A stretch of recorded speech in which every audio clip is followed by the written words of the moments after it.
with face of a stranger. Quiet observer, never get too close. I see the world, but it's through this window.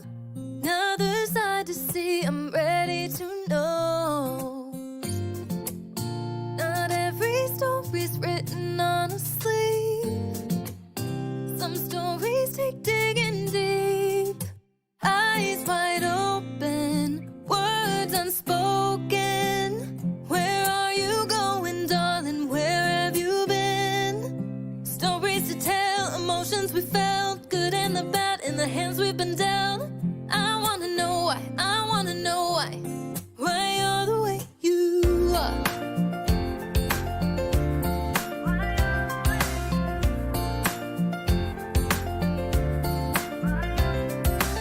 He's from the city, she's from the south. Two different chapters told miles out. That back row living in his White House. So many stories that I need to know. Not every story's written on a sleeve. Some stories take digging deep. Eyes wide open, words unspoken. Where are you going, darling? Where have you been? Stories to tell, emotions we felt, good and the bad in the hands we've been dealt. I wanna know why, I wanna know why you're the way you are.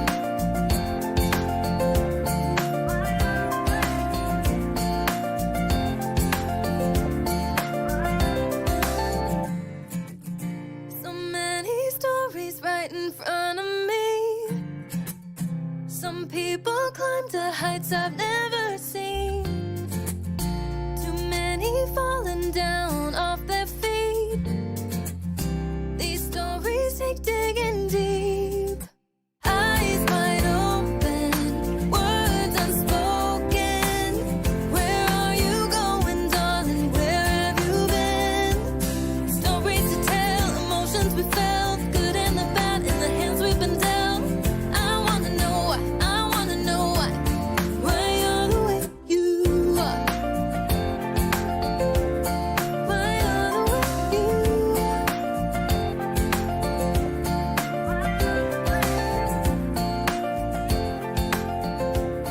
Why you're the way you are.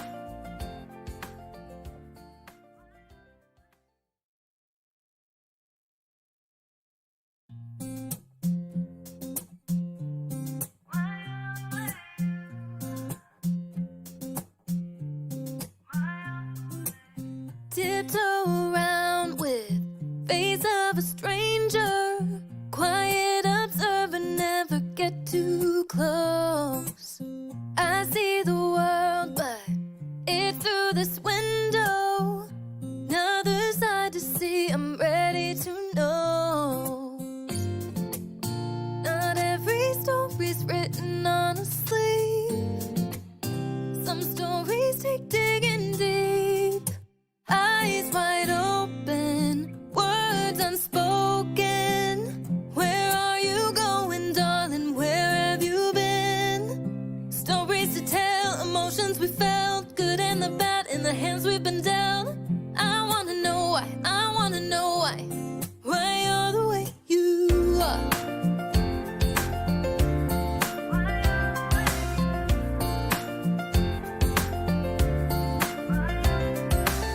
He's from the city, she's from the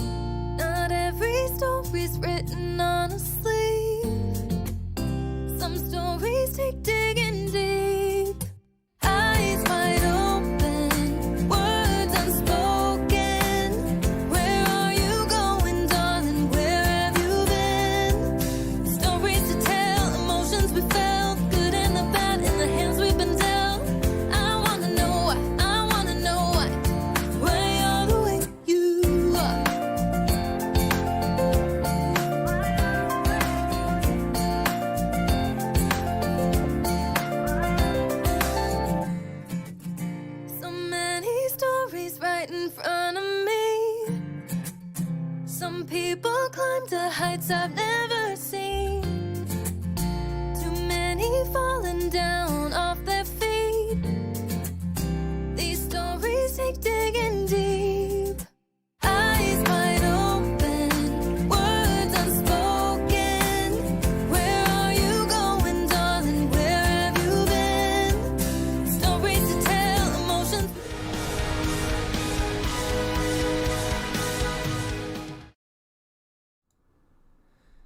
Ladies and gentlemen, welcome to A Show on Tuesday, hosted by myself and joined by Mr. Aaron Humphreys. We're just talking about Rose City Comic Con, which is coming up here in a couple months, and you'll be able to find both of us there.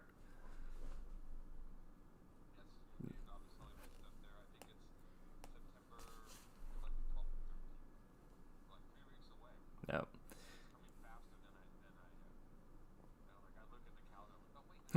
What the? Yeah. I'll just be running through there on Saturday probably, but you're gonna be there all the weekend, hucking your wares. Yeah. Yep.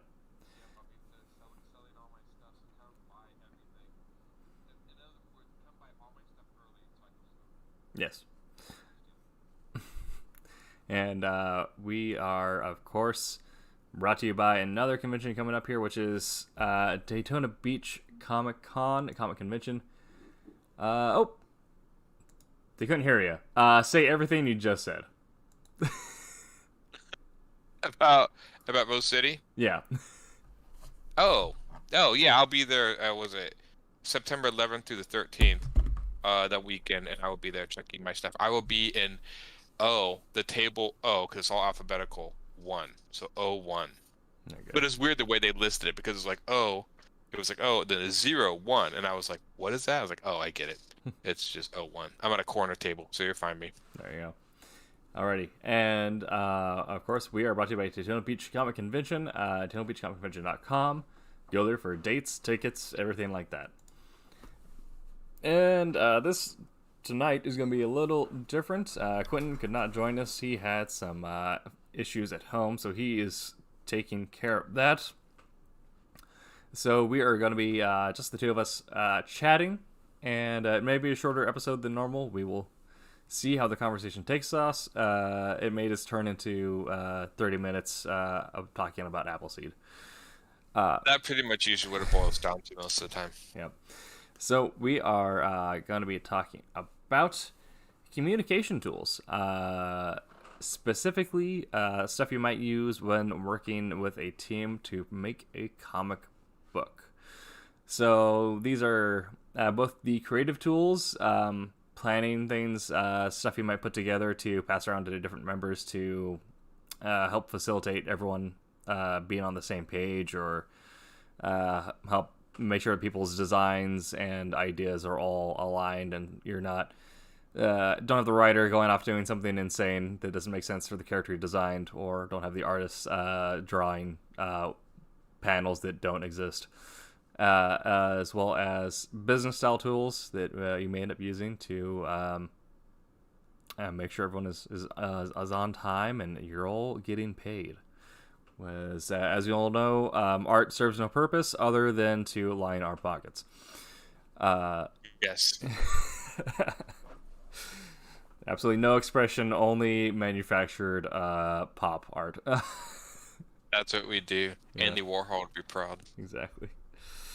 It's just weird that Andy Warhol really did create the pop art mentality, yet he was also perhaps one of the most expressive artists of his time. Oh yeah. Yeah. That's right. It's just like a person. Him and Salvador Dali, who also a character. As far as artists, most artists, but they were like, no. I think more people actually nowadays can actually recognize Andy Warhol himself than most of his art. Yeah, that's the thing. If you show someone the tomato soup painting, they have no idea.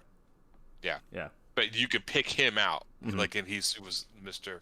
I think it was wasn't it Studio 64 or something? Was that a bar or something like that? I think it was One that was What a was the studio, and the Soho other one was area? one that was a studio, and then they made a bar named after it. Yeah. But yeah, if you He show, was like, oh no, go ahead. I We'll was just gonna keep say, interrupting each yeah, other. no, it's like yeah, you show someone like a photo of a dude in big square glasses, a turtleneck, and poofy white hair, and they know who he is. Yeah, Yeah. it's weird. There's some artists that you just know. Same thing with Frida Kahlo. I Mm, think more people know her, who she is, than a lot of her art. But a lot of her most famous pieces have her in the art. yeah, So yeah. yeah. Oh man, I forgot about it. I forgot his name. Uh, but they just recently, obviously this is known, but it just recently got popularized. There was a French artist in the 17th century. I can't remember his name, but he's well known for his absurd self portraits, and Okay. a couple of them have been memed. And it just recently come out that like, oh, it's all the same guy, and it's all just him, and he was known for doing really weird self portraits. Like, he essentially did like a self portrait variation of like a candid photo. So it'd be like him like looking up from like picking something up, or him just kind of yawning or whatever. Oh Uh, yeah, I don't think I've seen. Probably have seen this guy. yeah, If I, no, I know. It's funny. Taking art history. I think I know a lot of. I can pick out more pieces, but some of the more famous artists I can yeah. pick out a little bit. But mostly I just know the pieces. I don't always remember the name of the artist, but I remember most of the pieces. A lot of the artists I've never seen. I think I've seen pictures of Picasso. I've never seen a picture of Klimt. His name I was think I saw a picture of not Monet, the guy who does like the sort of the French what is his name? He has those like the flowery dresses and the woman they were used as advertisements back in mm, France. okay. But I can't remember. It starts with the M. yeah. Um, but I found the guy yeah, who I was looking at. Oh, Monet. Monet. Yes, Yeah. the guy's like was Joseph Decroix. He was 18th century. Okay. Yeah, I'll have to look him up. I probably have seen him. I've seen like a lot of these, like again, famous paintings and stuff. It's weird. I mean, speaking of communication, they couldn't really. Yeah, they go down and communicate hmm with them. It's funny. Speaking of communication, do we ever call each other? It's mostly just email and text. I don't think we ever call other artists or yeah. other to like about. So I think it's mostly email and text. The only time I call someone, it's usually an editor or a writer at a different press. I'm like, hey, here's something I Yeah. need to run by you. Or like, it's never like with in-house. In-house, I'm like, I'm just gonna email them because I have information on file, or it's like instant message. But Yeah. if it's someone like out of the company, or if I'm just trying to set something up, I'll call. But Yeah, especially for a formal. Yeah, it's funny. I mean, with my I know when I do client work, we do a lot of Zoom meetings. But even when I do a lot of the Zoom meetings, a lot of them are not, we don't show our faces. It's just because we'll be showing the artwork on the computer. And so mhm. I've worked with clients from like Norway and stuff, and you think we'd all see who they are, but I a lot of times never see who these clients are. I just hear their voices. So they basically use the computer and the Zoom meetings as like phone calls. They all look at the art at once. Yeah, So yeah, I know I don't know how well this is doing, but I know some architects will actually do meetings in virtual reality where they can actually look at basically a 3D model of whatever they're going to yeah, build, a yeah, house or whatever. I think they can do that. I know they yeah. were doing that before. I don't know if that's still something common, but I think it was something that they can all join in on the VR server, and then they would just basically rotate the house in the VR Yeah. server and let people look at it. As I know that picked up when I had done a few courses in 3D model design using like stuff like AutoCAD, Yeah, and then you would just kind of you do your framework, and then you would set your boundaries, so then it would populate the 3D, and then you'd actually go through and like fine tune everything, and then you'd be able to get a bunch of people into that same file and then go through Skype and rotate it or whatever. But, I did see videos where like they're able to export that into just this weird 3D viewer or whatever. So yeah. you'd have the like the architect or one of their assistants with their goggle and everything, just like walking through, showing everything off, and everyone else is watching this screen being shown off onto their Skype or whatever. Yeah, they can do that. Yeah. It's pretty crazy because it gives more of a visual idea of what this will look like in like not so much real time, but in like from your viewpoint. Like Right. it's not a small down And it adds a version. lot of It's like perspective to it. Yeah. yeah. Yeah. And I've used a virtual reality painting programs before, just played around with them. It's pretty crazy because you can actually eventually kind of walk around your painting in midair. I'm not really sure how much use that has, but it's kind of cool, I guess. Yeah. Um, but yeah, I've heard of stuff they're supposed to be doing. I don't. I think it's a long ways off to becoming standard, but it is pretty cool the stuff they can do. Eventually, think with communication that we could just jump into VR and like flip through comics or whatever and do it that way. Right.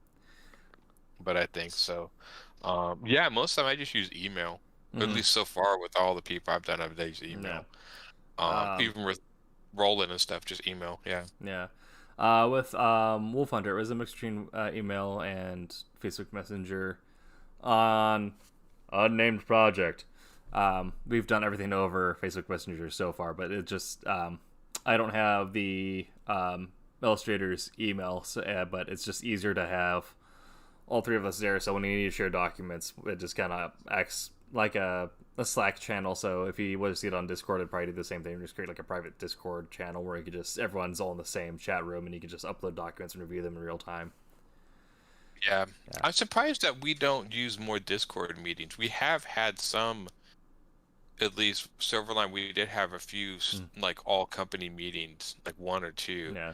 And I know that we do talk about stuff after the stream about updates and stuff. Yeah. But I don't know of any project groups meeting online to Yeah. talk. I feel like it makes a lot of sense for our position where we're a media entertainment company, so we have the vast majority of what we do is front facing. Yeah. But the productions we were not customer service, so all the production, everything like that is somewhat hidden. So being able to have like a chat room or whatever that we can lock behind a password and keep it hidden from view from the general populace, so we can again essentially use that as our pipeline. So all the documents go in there, all the notes back and forth go there, and then we can just pop on over to our front facing thing to talk with readers or talk with podcast listeners or whatever. Yeah. I think Discord makes a lot of sense because it combines essentially the same thing as like a fan surface app as well as what Slack would provide in like Office. Oh, that makes sense. Yeah, I know Discord has a lot of Discord's been around a long time, hasn't it? It's been there a couple years now, yeah. Yeah. And I think wasn't it primarily more for streaming video games before it caught on to other things? It was originally just for like putting together like it replaced like things like Ventrilo and TeamSpeak, where it's just for putting together like group communications. And then streamers started using it and then turned it into like community centers. So that's when they launched Discord communities, which like gives server owners a lot more tools to actually like create those faceted levels of interaction with their server. So you could have like your fans and your readers, maybe your paying patrons or subscribers on Twitch or whatever, and then people are actually working on the production side. So everything has a different level of access. Nice. That's cool. Yeah, I'm still learning Discord a little bit, but yeah, I know a lot of people really like it and stuff. It reminds me of like the old time server rooms before like internet when people would do server rooms on the internet. Mm-hmm. I think message boards and stuff like that. Yes, yeah. People would do moderating. Lots of after school role playing games played in those. Yeah. Among other things. Now I think most of the role playing games they actually have you can roll the dice on the computer. Yes. Like I think the computer does most everything. Yeah. They even have stuff with some of the board games. I know. There's an app that you can get a lot of board games on there and play them that way. Yeah, yeah. We did on stream a couple nights ago. We did Scythe, which is a fat board game, but we did that over the computer. It's been around a good while. Yeah, yeah. Which is also based off of entirely based off of one guy's illustrations, and when the company's like, "Hey, we want to make a board game based off of like these 5 pieces of art you made." They did it. Yeah, because I know it's been pretty popular. Yeah, so we did that over computer, and that was a good time. Did it work? Did it work pretty well doing it over the computer? Yeah, yeah. Yeah. Because I wonder, because like I've been trying to find people. I was playing Gloomhaven for a while, and I've been trying to find some other people. Tried playing Gloomhaven myself. It's no fun playing games by yourself, especially board games. You want to have Hmm. somebody out there. Yeah. But I wonder if they've adapted that on into the computer. I wonder how hard that would be. It's got a lot of moving Right. pieces. It might be. There might even. I wonder if there is a Steam version of it. Also, another thing I noticed is a lot of board game publishers are also now getting the ability to either license or make their own ports for things like Steam or Origin, so you can play just let's say Yeah. just a digital API of their board game, but everything works the same. Yeah, they were. I know Gloomhaven was. I think it was just Steam were making like a video game version that played just like the board game. But I think it was in beta, and I have no idea if they ever finished this or if it was something they just were. Oh, we're gonna do this, and then the board game took over, and then they're like, we don't need to make a video game. We could just make a board game. All right. I don't know. But yeah, they've made a few of those so-called legacy games. That's the only one. That was maybe the first big one I got. But there's another one called. Man, I don't know if it's called Mandalore. So it's like M. Yeah, I also saw one was like Frosthaven. Gloomhaven does have a Steam port. Does it? Okay. Yeah, and it is. It's just it's just the board game, but ported over. Yeah, I know Frosthaven's supposed to be out, and I think that's one where you can actually build your town or something. I didn't. I just got the original Gloomhaven, and Frosthaven seems fun, but I think it's even bigger. I saw a picture of their comparison the pieces from Gloomhaven to Frosthaven. They actually had to put more in Frosthaven. Yeah. Like, okay, wow. So, yeah. All right. So, Like, well, you play some of the miniature combat games. You don't play Warcraft, do you? Not well, yeah. Isn't it Warcraft? Warhammer. Warhammer. Yes. Sorry, Warhammer. Unpainted, but yeah. Warhammer Age of Sigmar is actually like my main jam.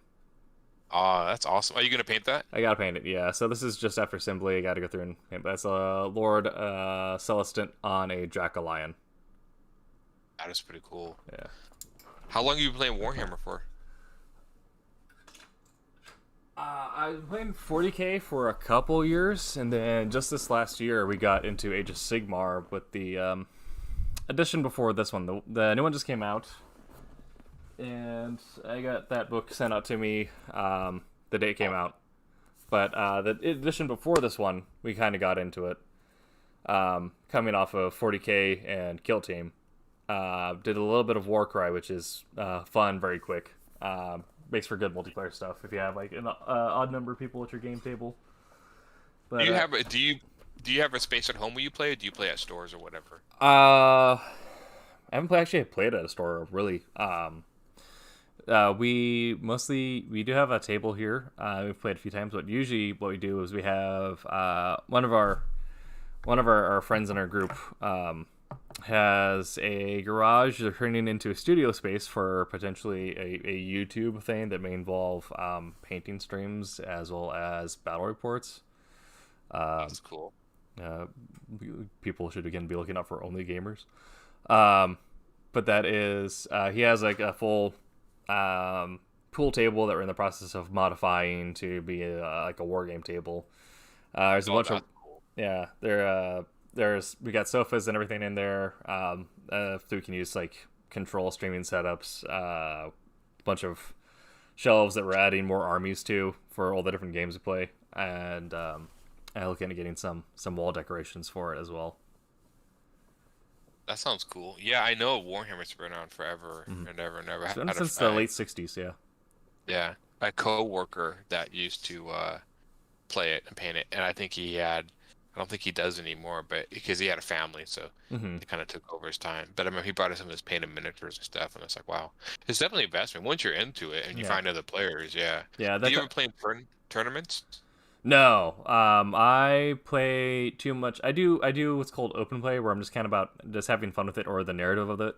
There's matched play, which is tournament things. So that's about having the hyper competitive list. The battlefield is completely balanced, and it's all about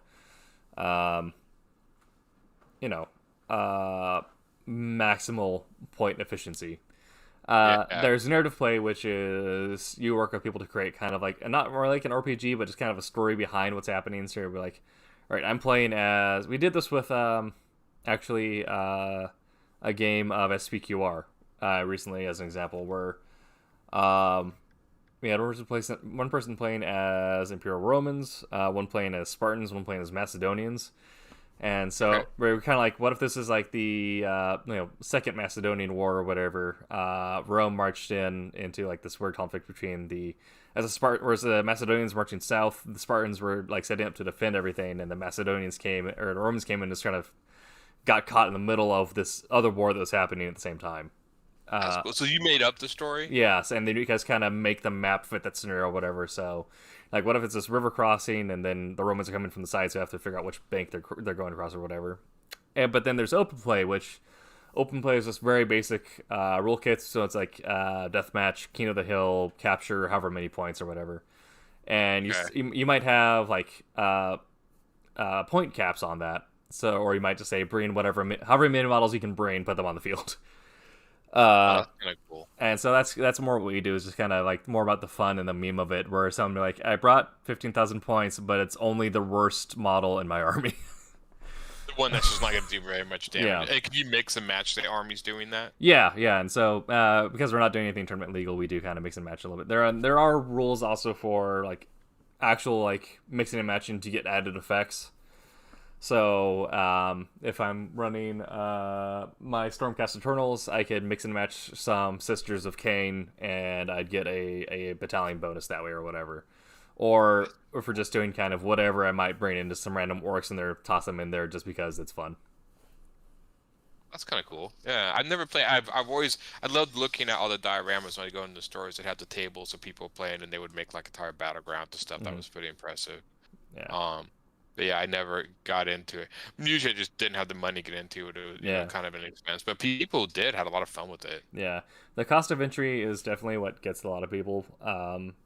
As you're buying a $50 rule book, maybe also additional like faction book if you're not using like a faction PDF,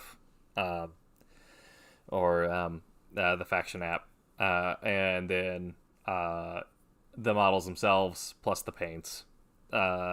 Are the models cheaper now that they're mostly 3D printed? Yeah, now they're a lot cheaper. Back when they were like actual cast metal, oh my god. And then after that they went to oh man, I forgot what it was called. Something cast. Now they're all die cast, I think. Now they're all So now you can get like a decent starter box for like $60 to $90, and that's enough to get you an army on the field. And then you just need to put them together, spend some money on paints to get like a basic idea of what their like scheme is. But like back in the day, like $90 would be like one squad. Crazy. Yeah, because I remember they were super expensive to get into, and now when I go in the store, they have like D&D miniatures, which I think is that you can buy like little miniatures like $5, or like 3 goblins. So that was kind of cool. I mean, because I remember in D&D you kind of like had to kind of use your imagination. So I take it this is something you can use with the main game to kind of illustrate what you're doing or whatever. Let me see if I have my dude around here anywhere. Yeah, stuff like this guy. Just a little elven sorcerer. Yeah. Yeah. That you can basically throw like on the table, like this is your character. Because it used to be like, I mean, they did the grid paper. Now I think they have washable mats where you can just we use one of those, or we even like we'll sometimes just break out the the Warhammer or like wargaming terrain and just actually like put together like a small like field or whatever with that. Like this is what's happening. Yeah, because it gives a little bit of reference. Because sometimes I remember when I used to play D&D, it was sometimes hard to remember. Like, okay, so my friend is behind me. This, trying to. And so sometimes you want to get a little tactical. Not that you have to be super tactical at D&D, but get a reference of like where everybody kind of is on the field and stuff. Yeah, absolutely. So, yeah, definitely helps. Speaking of visual references, when it comes to communicating in a group, there are a couple different things that you might need to pass around before you actually get into making the comic itself. And one of those things might be either like character designs or character sketches, or even thumbnails once you actually get into like setting up pages. So you're doing we talked earlier, but this is going to be your first comic that you're really collaborating with someone on. Right. And I actually was doing, I did character sketches and I sent it to him. And again, my writer, he seems like everything I do, because he hasn't asked for any changes or major changes. Can't think of any really. But I actually was sending my thumbnails of the comic pages to him, and he kept approving them all. And I finally asked him. I forgot one time to start drawing. I'm like, "Do you want me to send these?" And he's like, "No, just draw them." This is a rarity. Most people require thumbnails and stuff. So if I was working Yeah. for a client, especially with a lot of times that I do in motion graphics, they will give me what's called a voiceover. This is what what they're going to be saying over the video. Rarely do I have people speaking lines. It's basically like somebody narrating that nature Yeah. documentary, same concept. And they call it VO, a voiceover. So I get that, and then from what they're going to say in the video, I try to design how it would look and a storyboard. So I will try to break down, and some of the stuff I have would be like, say if I'm doing something for a bank, like your bank has like 0% interest rates and blah blah blah, and like you have to try to illustrate what that is, and then put that into a storyboard. My thumbnails get a little more detailed than more other people's, just so people can see them, and then I send them to them in order.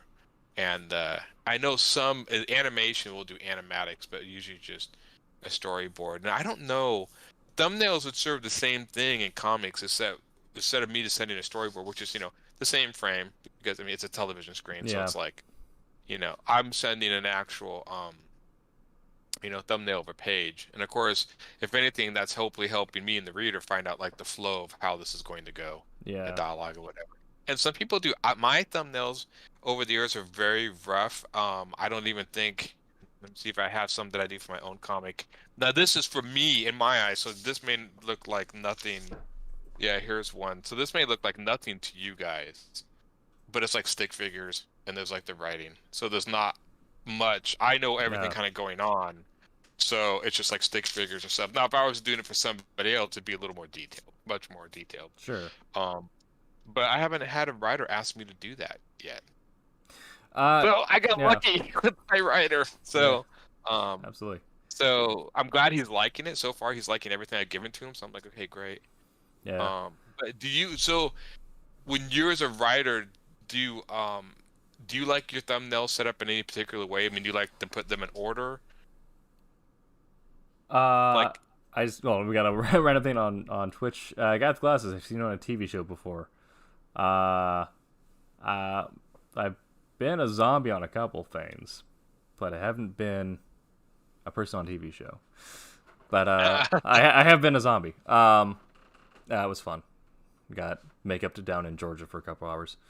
that sounds Okay, no, it's a troll. And blocked. All right. So doing thumbnails. Wes, who was the writer on that book, and I think we think a lot of the same ways, in that we both have similar upbringings and then also similar education. We went through the same program. yeah, okay. So I did not ask for thumbnails on everything, but I said, like, essentially when I was working with AJ on Wolf Hunter, I said, if there's anything you feel like you want to change up, or if you have any cool ideas, just send them to me first. Or if I have a page that's a little wonk, I might ask for a thumbnail on that. Or like, I want it to be set up like a specific way. I have my artistic vision. Yeah, but he sent over like a couple thumbnails for a couple of different like style things where it may not be a traditional looking page, or going over like the details of again the specifics done for a scene or transition. And I have asked for like one or two changes, but not too many. Yeah. but it's and I do find that process incredibly helpful because as a writer, especially when writing something like a comic, which is an ongoing series, you're going to be thinking about going forward, writing the next issue and then the next issue. So trying to cut out some of the grain on my camera here. So when you're doing all that, actually being able to see what's happening as it's being made, actually seeing your comic and your script become a real physical thing, it really does kind of help motivate you going forward. And also seeing how how the artist is interpreting your character also helps you understand how the reader is going to interpret your character. So that way, that might inform some decisions you make with how they act later on. So oh, go ahead. Oh no, it's like when I design some of the characters, I have sorts of crazy ideas to separate these characters and make them kind of unique. Because a lot of them are kind of like, space guys with guns. Mm-hmm. I'm like, well, let's try to separate them up. Not that they have superpowers, but just make them look a little different, so they're more recognizable. Yeah, that's definitely very interesting on unnamed project. With how high concept it is, seeing how the illustrator interprets everything, because it's very comic booky, like 93 like style comic booky, which like 92, 93, like for like people who like Silver Age comics, they think of like the Bronze Age is like the least favorite for me. That was my jam, like pouches, pectorals, just the most absurd thing you can throw on a dude, make it work. And they never ever did say what they held in all those pouches. My assumption is it was a little like like, oh god, wow, I forgot everything, man. Oh yeah, I would assume it was like be bullets or whatever. Be bullets. I mean, Batman at least he had like I would assume it was gas pellets, stuff like that. Yeah. But some of them I just would assume. Is it like dipsticks? Like those little like yeah. Sugar thing to up into more sugar. Those things are great. There was like it was like chalk, and then you dip them in and stuff. Yeah. So did you ever has any artist ever done? Now I don't know if they do this in comics that much, but in children's books they do book dummies. Do you know what those are? I don't know if I do. So book dummy is just basically taking, like for kids' book, you take all the pages and you just lay them out. Yeah. So you see the complete thing in a thumbnail sketch. And I don't know in comics. I think some might. Yeah. I think it just depends that you can see like page 1, 2, 3, all kind of put together side by side, so you can see how they flow from page to page. Yeah, I've seen that done, but I haven't had that done on a project I've worked on. But I have seen that done.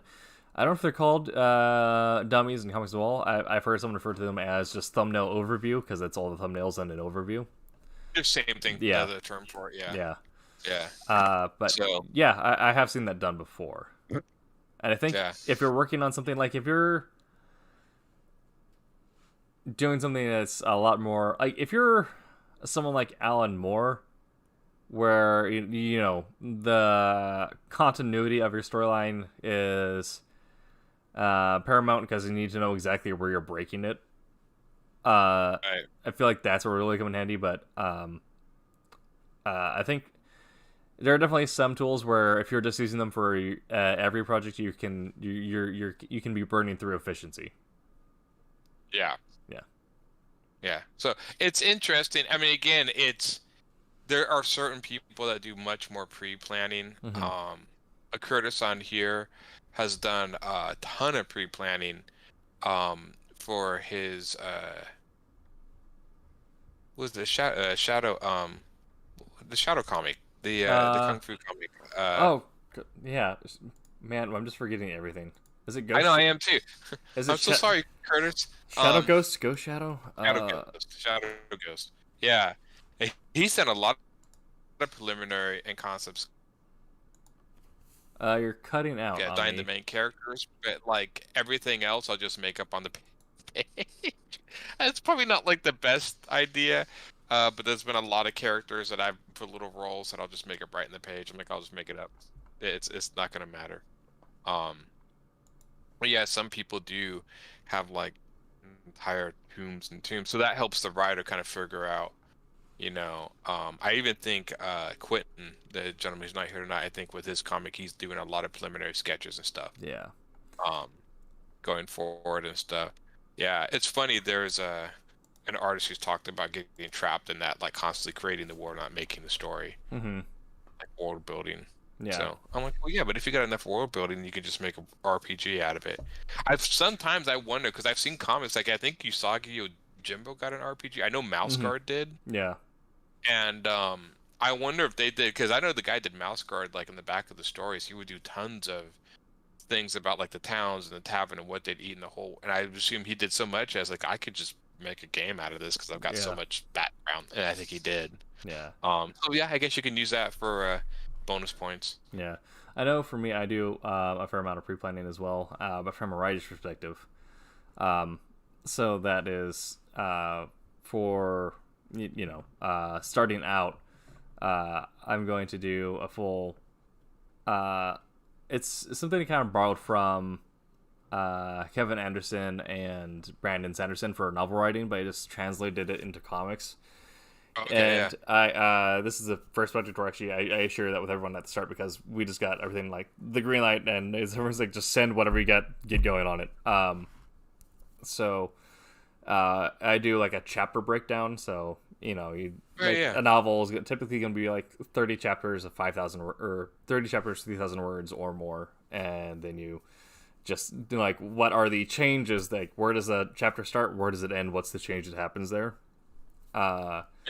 So I broke that down where each issue I kind of broke into however many scenes, like 7 to 11 scenes. The idea of like an average of 2.3 pages per scene or whatever. Okay. And then like, where does the scene start? Where does it end? And the change there. So I went through and did that for like the entire run, issues 1 through 4, and then from there I got my character outlines. Then I did like a full like character Bible. Yeah. So like you know what a story Bible is, but for those of you who don't, the story Bible is kind of like the culmination of all the tools we're talking about. Where Batman notoriously has a huge one because of how long Batman's been around. Where the Bible is everything that is sacred to the intellectual property. So it lists the characters, all their defining features, who they are, the settings, everything defines that, and the arcs that have been explored so far. And a lot of TV shows. I remember, like Star Trek TV shows use them a lot because everyone who jumps on board knows everything, the rules, the rule book, basically. Yeah, it's the things that when you start working on this, since you're not the original creator, these are things that you can play with, but you have to play with them in the way that's set up, because if you don't, you're being dishonest to what came before you. Yeah. And they even do that with the character designs. I know a lot of like especially in animation, they'll do character designs and reference. So what color is this? How many heads are they? How they'll do this is how big they are compared to everyone else and stuff. Which I tend to kind of draw my characters all the same height, which I need to stop doing. But I just, for some odd reason, I just always forget to make them shorter or bigger than others. Everyone is 5'10". So I did the written portion of the character Bible. So this is just who they are, what they describe, what they look like, and what their character flaws are, and what their growth pattern looks like. So then that got passed off to the artist so that he can interpret that and do his design off that, since he's this is something I'm co-creating with someone, so he is doing all the visual design for everything. And then going forward from that, I'll do an actual issue breakdown where I already did like they just like number the scenes, like scenes 1 through 8 in an issue. Then I'll actually go through and say like pages 1 through 2, this is what's happening. Pages 3 through 4, this is what's happening. Almost do like a Marvel style script, but it's just an outline. And then when I actually go through and do the actual scripting, I'm on autopilot because I have already written it out so many times in so many different ways, even though I'm not actually going through the full write-out process. It's just a few sentences each time. But I've just created that mental image in my brain that I'm just regurgitating whatever, so it's very easy to autopilot out 22 pages of full script in like a day. Yeah, you could just knock it out. Now, well, since most of it is pre-planned, you're just basically adding the details and nuances Just to add how it it's the gonna details. go. And also the nice thing about doing that is essentially my final script is my third draft essentially by that point. So Yeah. any edits I need to do, I'm not having to go through and once I'm already all detailed out, going through and redoing my edits because I've already like seen all the points where the story could break or where things may not work. So then after that point, all I need to do is edit for dialogue really. So I'm not doing any major changes once I have the majority of words down. That's cool. Yeah, because I'm trying to think. I usually have not. I usually write. Do I write full scripts? I have written. I started writing another story, and I was writing that as a full script. And strange enough, I did that for me, even though I'd be the one I was planning on illustrating it, just so I remember what I was thinking at the time. Yeah. But it's kind of a weird script. It's kind of my own shorthand script of what I want. Yeah. So I will write like picture details, like this is 3/4 angle coming down, bird's eye shot. Which strangely enough, I've noticed in the script that I've got from my writer, he does not do that. And I think old comic scripts used to do like there we go, it's like it's a 3/4 shot from the side, Yeah. like detail. And there's a lot of, and I don't mind it, but there's a lot of writers who don't actually, they just say, this panel, man is running to door. Yeah. Not like, this is a worm's eye view looking up of a foot running to, Yeah. I guess it depends on the writer. Yeah. It's definitely more of like an older holdover to actually like go through and describe like the camera angle, because if you let the artist just kind of naturally figure out, like, because you're writing down like what your mental movie is doing, but when your artist reads that, their mental movie is going to be doing something slightly different. So when you combine the two, you're going to get like a mix between the two and create something new that you both. And so I think that's kind of where the idea of not including the very specifics. I will like sometimes call for close up on a face if like the expression is really important, or instead of saying like worm's eye view, I might just say like we see the foot coming down on us or whatever, just something very like so it's especially now since a lot of artists are coming out from either a comic school or just being self-taught artists, so they may not be familiar with film terminology. And so I think that also kind of makes the field a bit more open. So they're not having to, Google like what a Dutch angle is while they're yeah, or like a pan shot. Most people figure a pan shot like a pull back and stuff. I have had to learn some of those just doing storyboarding, but it's and I think me and Roland even talked about the language that I know he doesn't like it when they treat comic books as movies. Yeah. Like doing that stuff, and I understand. I think comics is its own language. Yeah. I agree with him on that. But yeah, it's definitely, I've noticed reading some scripts that the scripts are give much more freedom to the artist when it used to not be that way. I mean, a lot of the communication was like, this is what we want, specific instruction to artists because this is exactly what we want. And now it's much more of a collaborative, like, like my writer, he's like, make up cool stuff. I mean, I want this to be just as much as yours. And so yeah, it's kind of a difference, because especially when older scripts I would read. Yeah. And like how to old scripts I get a hold of, they're very detailed sometimes in how they describe scenes. Yeah, especially like with going forward with this new book where the person working with is getting co-creator credit. I do want them to be able to like more or less direct as much as they want, where because they're going to know a lot more about perspective and anatomy and composition like that, than whereas like I may know more about classic literary tropes, or doing something in 4 acts, which is what our publishing schedule really kind of fits to, as opposed to like your traditional 3 acts. So writing a bit more Shakespearean almost, as well as the rules of comedy and dialogue, and so I because that's where my specialization is, whereas and their specialization is in the visual side of it. So being able to really focus in on me doing my part right while giving them, I don't need to micromanage them doing their part necessarily. Yeah, definitely. Because do you ever write the Marvel method? I do that for pre-writing. I did one of those like in school. But I'll do for my pre-writing. That's almost like how I do my breakdowns or my skeletons for individual issues is doing a Marvel style script, but just a little more condensed. I think Roland's the only one in our company that does it. I don't Yeah. know. He tried to ask my writer, and he's like, "No, I'm much more comfortable with the script." And Yeah. I right now, I'm like, "Yeah, let me just use the script." Yeah. Um, I think also if you're doing something where you're co-creating or you're doing, if your writer is also story minded, doing something that is full script. That way, when they can see the dialogue too, when they can like really in tune how that would present on a person's face. right. Yeah, definitely. Yeah, it's because the Marvel method, you may get. I mean, they lay it out or whatever, but yeah, and also I think a full script also helps the writer hit the beats they want, Mm-hmm. like the hit points and what they're gonna hit on the page and stuff. Yeah. Yeah, definitely. I think I know. I'd be curious to work that way. Like I said, I Yeah. haven't worked that way yet. I'm thinking. I think some people now. Isn't Dean actually also writing and illustrating his book? Yeah. Dean is going Okay. full Artur on Silverblade. Okay, yeah, that's what I Yeah. thought.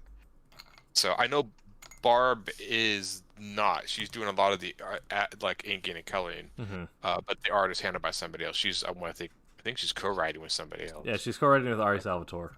Not Salvatore. Ari Yeah, Jones. yeah. All right, Ari, Jones. That's it. Ari Salvatore, known for the Drist books, is not working I for know. Silverline as much as we want him. Yes. Come join us. Yeah. So, speaking of strange things, I know in the other one they were speaking of pop culture, stuff. So, I mean, do, so for communication style, do you ever try to steal anything you see in movies or whatever and try to distill them on the page or in your writing? I may try to steal feelings. That's kind of like what I, But yeah. yeah, but like or like the way something makes me feel. So like something I'll say do it more with games, just kind of like because I feel like in a game you can get a really like your grandiose like like the things that apply to your sense of something being grandiose is much more present in the game because you are there experiencing it. And so I'm doing something very high concept. I may try to figure out like what sort of cues are they hitting, and how can I hit those same cues, but in the language of comics. But one thing I stole, kind of going into Wolf Hunter, but more so in my own my published writing was the sense of kinetic energy in the raid, Oh yeah. particularly in like like it's like a elevator hallway scene where you just had the team and then the occupiers, and it's kind of met up, and it's just this, everyone's just throwing like slugs, like, really tied up, and so you're just It like, was like completely, it was a side, I think it was a side shot the yeah, whole way through. yeah, Yeah. and you're just really feeling like everything hitting, and the fact that like there's this pam pam pam pam going through, and you're feeling like all that as you're sitting there watching it. I like, how can I have a panel give me that same feeling? Yeah, that's sometimes what I try. I think you're right. I think it's more feeling. Kinetic energy is something I really try to. I've been watching some anime. One of the Evangelion does a lot of. He does a lot of really weird perspective shots. The way he'll set up, which I was noticing why his four new movies just came out. But like, it was interesting getting the emotions and like there was just two people talking in a car. Yeah, but instead of like putting it on their face, what you would expect, he would put like the camera like behind like say like the right hip, kind of looking at their Mm, lap. yeah, So you would hear them talking, but you would see maybe somebody fiddling with their phone or something. I thought that yeah. was an interesting idea, and I'm not sure what story, but I'd like to steal. But it Hmm. was very sort of like matter of fact, and that's but a lot of Japanese manga and anime will show more of like little bits and pieces of environment why somebody's talking, or like they'll show, instead of showing the whole scene, they show bits and pieces of a scene to kind of just draw the whole scene. But it was really different because it did have this weird feeling. Like they showed these two women, a Masato, and I think it was Rusko, this doctor, and this lady going down this like elevator, and they're sitting in a chair almost like a ski. the ski lift, Yeah. but going down. And all they did was they just had the camera pulled back, and they showed these two sitting in this chair going down, and the whole conversation was just that still shot of them moving down the Mm. shaft. And I was like, I wonder. I mean, it was weird because it almost felt like you were eavesdropping rather than being in the scene, and it Yeah. was very. I thought like that was just kind of interesting the way setting that stuff. I'm like, that's the idea of the way where you put the camera, you can get different emotions Yeah. from. And but movies, especially The Raid, Jackie Chan's another one to watch like kinetic energy. She wanted to like get that energy on it. He's another one. And I've always kind of told people, if you want to get that energy of like the fighting or whatever, draw your characters like purposely a little off balance. Yeah. So if somebody's trying to throw a kick, looks like they're about to fall over just barely because it looks like they're straining. Hmm. There's a lot of because I think a lot of comics are very posed, and the posing's cool, but it looks very stiff. And I think some comics I've seen, the anime actually I think does this really well in a lot of their stuff, where they throw a punch or throw a kick, and it looks like they're not really almost like trained, like they're just throwing it, Yeah. ad man. And so that's something that, yeah, watching those because Jackie Chan he just always looks like he's off balance. I mean, I Hmm. know he's not, but he looks like he's just flailing around, and I'm Yeah. like, that was just, yeah. Yeah. So there's sometimes, but even to write that into it, like write those scenes into it and stuff, how would you, strangely enough, have you ever in your writing, um, reference movies or other things? Like I think I did this for the writer. I was talking, I can't remember, like certain scenes or certain ways I see things, and I would like make a link to a clip or a movie saying this is a reference, this is an idea of Mm. what I've seen, Yeah. to give them a visual clue. Have you ever done that for Yeah. your artists? Yeah. Especially with Wolf Hunter, with it being like historical fiction, like there are things that we're breaking history at certain points. So for people to buy in how we're breaking it, getting small details on certain things helps us earn Yeah. the reader's trust. So, like I will we have a Pinterest board where it's like these are things that are referenced, and then I'll like be able to pull through and like there's this like pin for this model of gas mask, or here's this pin for this model of engine or whatever.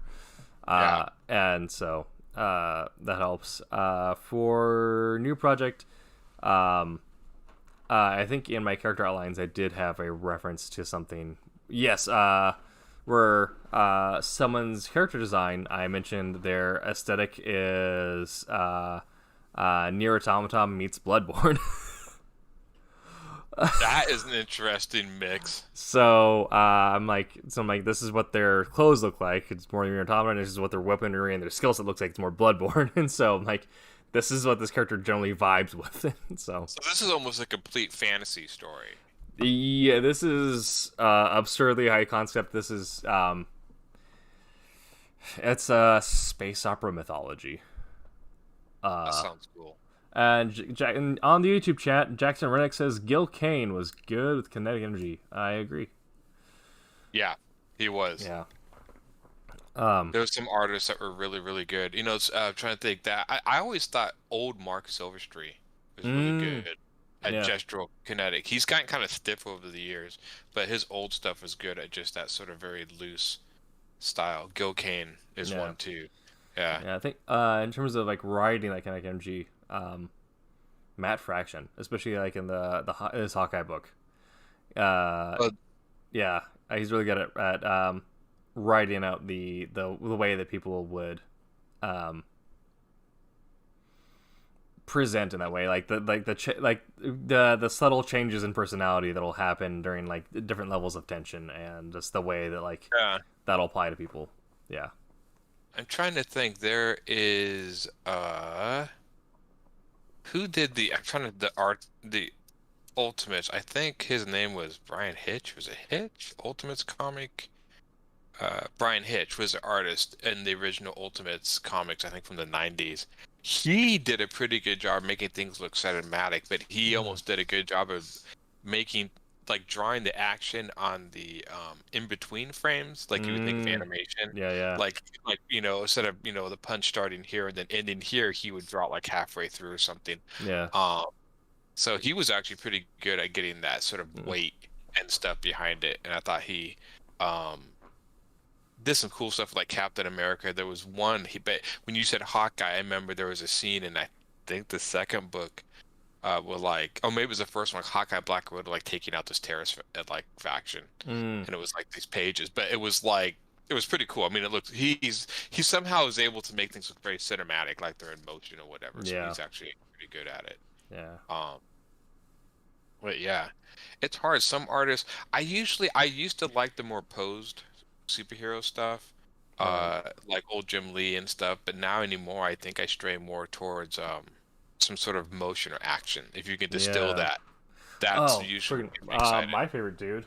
Just something down here. Yes, I do. Uh, I will forever prostrate myself until we can get him to do something, or at least I can get him to do something with me. But Rocky Kim, the guy who did this run of Of course, X Force, we're going to focus. We're going to mark out and focus. Okay, we're just going to reflect the light. yeah, But his style of stuff, when it comes to like the energy of it, but also just the stylize of it. Like it was superheroes, but it didn't feel like superheroes. It felt like, I mean, it's the same thing like the way Kojima makes spies feel, where there's just something extra to it. yeah. Yeah, Well, yeah, he always had a way of just making. I mean, the funny thing is whatever time I played Metal Gear, it just, I mean, you really realize, I mean, this whole thing is really a superhero version of like spies. But he yeah, didn't see, because they all have cool powers and stuff, or cool technology or whatever. hmm But all of his spies or enemies are pretty memorable. Um, the one I need to play again, I only played once, was number 4. So I remember the least. yeah. It's like isn't really like the connective the way he does like the little like rain effects around uh Rampart there, and like it's Cable. You can know it's Cable, but it doesn't feel like Cable Yeah, necessarily. I feel in the same way like when you actually get like dialogue scenes and the way people are like done. They move like people, not like superheroes. Especially like yeah. Atomics there. Yeah. I think I've seen a little bit. The other guy who's one of my, I think he's probably my, I don't know, one of my all-time favorite artists is Larry Stroman, and he Mm. did a lot of Alien Legion, and he was really good at getting motion, but also had this sort of graphic design element to it Oh that was yeah. very unique and very different. I've never seen anything like it. Haven't seen a lot of people try to copy his stuff. I think he almost, but he would do weird, like the weird border. He would do little graphic designs between the borders that were really different and never. But he did a good job of motion or whatever. Um, but yeah, that's the stuff like that when he was looked like he was punching Cable or whatever. I mean, that looked very kinetic, like that Yeah. energy. Um, it's almost like a feeling, and even when you write it, it's almost like it's sort of you have to display that sort of feeling of like what is happening or whatever to Yeah. get that. Yeah. You Um, have to really sell like the fact that there's impact happening and it needs to resonate in some way. I will say, strangely enough, I would say it is harder to impart a specific emotion and feeling in comics than it is a movie because Hmm. you don't have sound and you Yeah. don't have words, and sound is important. But I will say that if you can actually accomplish it, it's much more effective because it's a still shot. You're Yeah. basically hitting the exclamation point, Yeah. so it's Exactly. much more effective. But it's a little harder because you're lacking certain elements that movies have. Yeah. Um, Comics are a unique skill set to develop because you are. Um, it's a weird matchup of limitations, but yeah. that presents you with some really unique opportunities though to execute upon them. Yeah. Yeah, it's definitely a language I never saw. It's weird because it is almost in a way you have to kind of do the idea of like the silent movie or whatever. Because there's you can write words and people can hear it in their heads. Um, but yeah, there's definitely, and even the quiet scenes. I think comics really good at hitting those quiet Hmm. moments. If you can hit that one scene in certain comics, I'm trying to think of any now that people have done, which is like, oh yeah, they resonate. Yeah. Um, I mean, Uh. like the classic scene and Akira, the classic image of him walking to his bike. Yeah. It's just a Oh. very quiet scene, but Hmm. that whole scene just basically epitomizes that entire series. Hmm. Yeah. So yeah, and it's very simple and to the point. Yeah. That's. Yeah, I mean, there's so many like fantastical moments in Akira, like the manga or the movie, but anyone who's like super into it, the thing they always put to like their MySpace banner picture was the shot of him walking to his bike. Yeah, that was it. And Yeah. it was just there was not really action. It was just a sort of like idea. I mean, Mm. he just like was so iconic. And so Yeah. I think still art like comics are great at making those iconic moments. Um, and it's something that is like a visual that sticks. Movies can do that, but it's more like a scene, like only so many Yeah. minutes. Yeah. Um, Warren, yeah, I Warren think Ellis has some really good. He's really good with pacing in those quiet panels where it's just yeah. where nothing is being said, but there's a lot happening. Didn't Warren Ellis work a lot with Frank Quietly? Was that the one that he collaborated with a lot? I think so.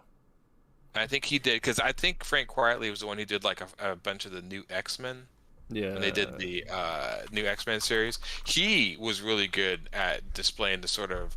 I think he worked well with Warren Ellis's writing style Yes. Yeah. because he had that sort of like his characters could like read a lot of emotion and stuff in the characters just sitting in the panel, like the way Cyclops just be there, whatever. I've actually in my own comic have done that where I've actually have panels when conversations where somebody's talking and I'll just draw a panel of them just like quiet, like no words. Because like they're thinking, they're pausing. So actually trying to write a pause in the comics by just drawing a panel with the same characters but no words and he talks again. Mm-hmm. And just seeing how that plays. It's kind of like music. I mean, pauses are, incredibly effective in music, if they're done right, you know. Yeah. There's Mike McCone. There's a book called Endless Wartime, and there's a quiet panel where or there's a panel where there's narration happening off to the sides, but it's a three panel page, and the top panel Cap just says no, and then second panel reflecting on people's planning or whatever, he just says one word, and then it cuts to him almost kind of like half fumbling his helmet, and there's just a lot of development there than Cap that you won't see anywhere else. Seeing Cap fumble something almost, or like kind of toss something when he's trying to process something and he's not talking about it. It's just Cap thinking and being that the tough thinking soldier that he's supposed to be, but you actually really see that. Yeah, I think when you can especially with superheroes and people that are supposed to be like Captain America or something, that are supposed to be like these stoic, unflinching or kind of like perfected. And then we have them fumble or whatever, and if you could show that visually, is super impactful. Yeah. When you have them like maybe stutter or something, or say that. Yeah, I've been trying to do a little more like using the scene with transition and sequential, which like showing like my hand opening in panels like animation frames. I've been trying to use that to show emotion. I have a character, this king, who finds out his daughter is kidnapped, and you show him looking stern, and then he slowly gets sad. And I kind of show that panel Yeah. very subtly. And I think those tools are effective. I think people, if you overuse them, this is same thing. I think like in movies, I think a lot of people have used gore and stuff, but I think they've overdone the gore that now when they show it, it's not effective. Game of Thrones, I think, kind of did that. With like, yeah, you kind of lost the punch of showing. You show it all the time, then it's not a huge deal. And I think sometimes if you leave those alone and only show those sort of scenes when they matter, it's much more effective. Absolutely. So yeah, the shark in Jaws, classic. They don't Yeah. show it until the very end. Absolutely. Yeah. Sorry, my phone is going off, so I'm gonna put it on silent. That's all right. So, but I have friends who talk and I have this ding dong.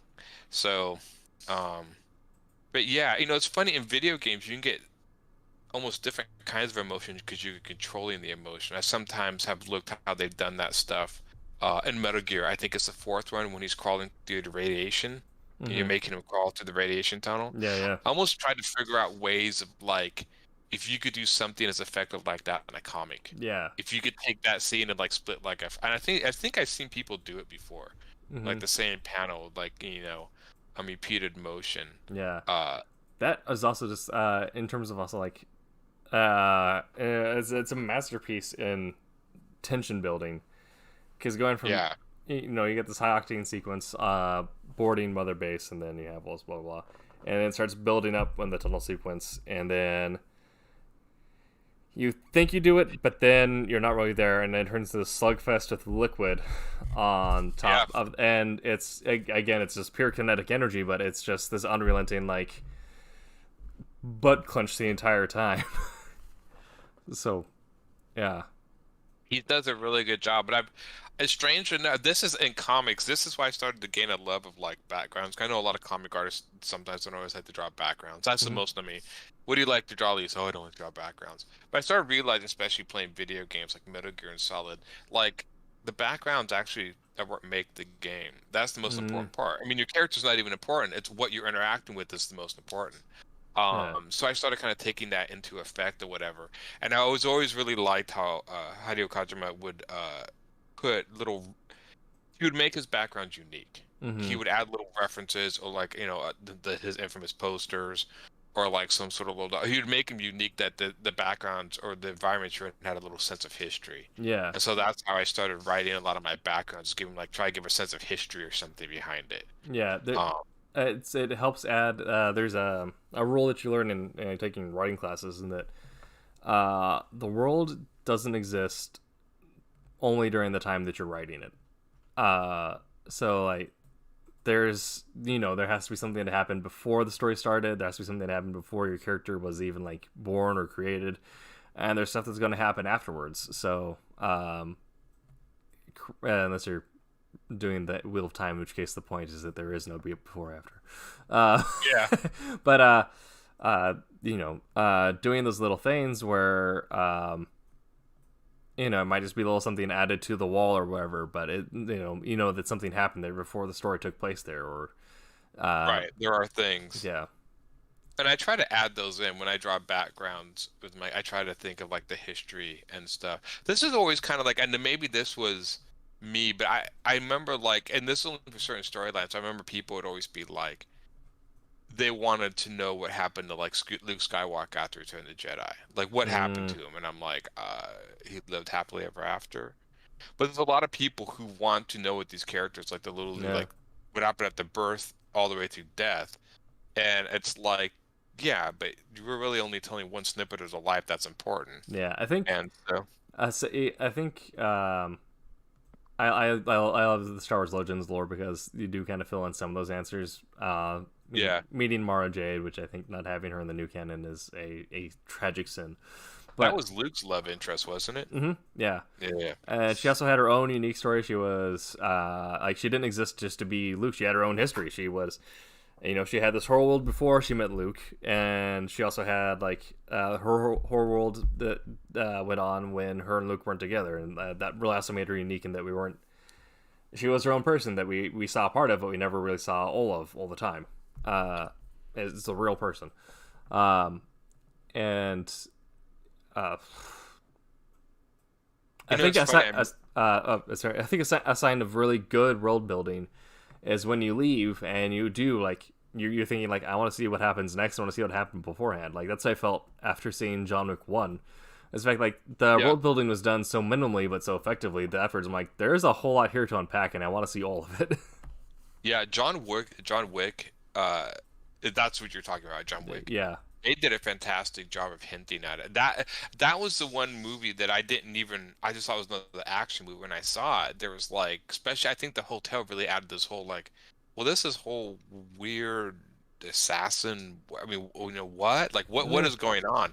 And I remember just that, like you said, like I wanted to hear about like what is all these connections. You have the gold coins, all this, and that guy's really good at world building, which surprised me because most action movies, there is none of that. Each guy gets, revenge, but because it was like, his dog gets killed. Okay, there was kind of a tongue in cheek. He's killing everyone because his dog. But then he did this whole world building thing that made it much more interesting. Yeah. And so I think there's always a part where I almost kind of like it, like hinted at. Sometimes I like certain things can play, and I do like a sense of mystery. I remember when they talked about. They finally revealed the origin of Wolverine. I remember reading an interview. I think it was Claremont, but I'm not sure, that they were never going to reveal his history, that it was always going to be a mystery. And they asked, well, why did you do it now? And they're like, well, we knew the movies were going to do it, and so we had to beat them to the punch. And so we got the origin Wolverine, and a lot of people feel like I know a lot of the writers felt like that kind of ruined that character a little bit. Right. Yeah. Kind of took out some of the mystery behind him and stuff. So I think there's also like good stuff to hint at too, like in the background. You do a lot of stuff in the background, like you were talking about, like you can hint that stuff, not really explain it, but you get a sense that there's something else that has happened here before. Hmm. They're gone. Yeah. Yeah. So. I think also a lot of that. I mean, trying to communicate that to a team. I think you can hint to certain things as the writer, but I think that is something that it's really hard to communicate. So really, everyone has to do their own little part to add those parts of history, where the writer has to throw in those little tidbits or like throw lines of dialogue where someone references something that you're never going to show in a panel. It's just something there. Or if you're the artist, you're like, oh, actually, I had the idea for like, what if there's a band? I'm just gonna do like their poster, like this is a band that exists in this universe now. Yeah. Yeah. Well, I mean, like, even we said we were talking about Appleseed, we'll talk about Appleseed. Yeah. That guy hints at all. I mean, he made his own gun company in the books. I can't remember the name of it. But then he would talk about like Poseidon, like I think it was a corporate state in Japan. Japan turned to literally like a oligarchy, a corporate state and stuff. But he would kind of hint at the world, but he would also kind of leave a sense of mystery, not completely reveal everything. Yeah. And I always kind of like that. I think you should only give so much, but not. It's funny because when people want to know everything, it's like, well, doesn't that kind of take all the fun out of it sometimes? Doesn't it? Like, isn't it half the story enjoying the story and the other half maybe interpreting a little bit on some stuff? This theory crafting. Yeah. Yeah. It's funny. I've talked to a lot of, people who like stories, and I've noticed like two people fall into two camps. Ones that don't like I'm a big fan of the Matrix movies. But my minor was in philosophy, so I got a lot of the philosophy what they're talking about. But I liked a lot of that, like the idea that the movie's letting me put my own spin. Like they're giving me so much information, and then the rest of it's up to your own interpretation about what is going on. I really like that because I feel like I'm getting something out of the movie. Yeah. And sometimes when movies like hand me everything and just basically tell me exactly, I get kind of bored because I feel like I'm just a passive observer instead of being interactive. And so sometimes I know that kind of like, but now there are a lot of people that don't like that, and I don't find many people that go back and forth. They either like simple, straightforward movies, or they like more ambiguous movies that you can interpret your own interpretation on. Yeah, I think also in the Twitch chat, Pirate Ghost DJ, one of my buds is popping in there. How you doing, Pirate? One of the things that I think really made Blade Runner as special as it is one, like the sense of realness to the history, but then also the discussion or question you have afterwards about Rick Deckard. Like, what exactly does that mean? And then you get a partial answer in Blade Runner 2049, which I think a lot of people got hung up on. But I think what redeemed that for me, and for some other people it's been redeemed for, is at the end where they're kind of like, well, no, everyone's lying. It's kind of leaning. Everyone, wink, wink, nudge, nudge. You don't like. You thought you got answers, but you didn't. Yeah, I like 2049. I had a friend who's a big Blade Runner fan that he's very much, any movie he likes, he just doesn't like anything added to it. When they did 2049, I'm like, does it really need it? But after seeing what they did, I thought the storyline was interesting. Yeah. I sometimes there was always a part of me like I don't really even think they needed to add Deckard into the new movie. I don't think they need to either. I think it was solid without him, but I think it is kind of did that there to follow up and add to universe. It served a purpose in adding to the questions presented in the first movie that were kind of being explored more in the second movie, and they're kind of saying like the questions are still applicable and still need to be asked. And I know there was because I know there was a scene where he meets like the replicant resistance fighters and stuff, and they added like 2 or 3 animated shorts. So like if you buy the Blu-ray or whatever, 2049, there's these like 2 or 3 animated shorts that like go in between that explain the blackout that they reference in 2049, and they reference some other things too. In these little animated shorts, and then you watch those, and you watch 2049. Okay, now I see where they're going at or whatever. The blackout is one thing they really reference, and apparently there's supposed to be a Blade Runner cartoon coming out. Oh, maybe. I think I heard something about that, but I'm not entirely sure if he I got don't a know whole if lot of it's a details about it. series or Yeah. a movie or something. I know they wanted to, from the movie, it seemed like the whole replicant resistance fighter thing was supposed to go into a third movie. They were obviously leaving some sort of Yeah. open-ended things that the Ryan Gosling character was encountering that would go into a third movie, but apparently I don't think it made enough money or something. I'm Hmm. not sure, and then it didn't go forward. My favorite part of that movie was Ryan Gosling's connection with that artificial AI, that girl that was Yeah. like his, because that felt very much like that felt actually probably the most in spirit with the original movie, that sort of isolation Hmm. that the first movie was really good at getting.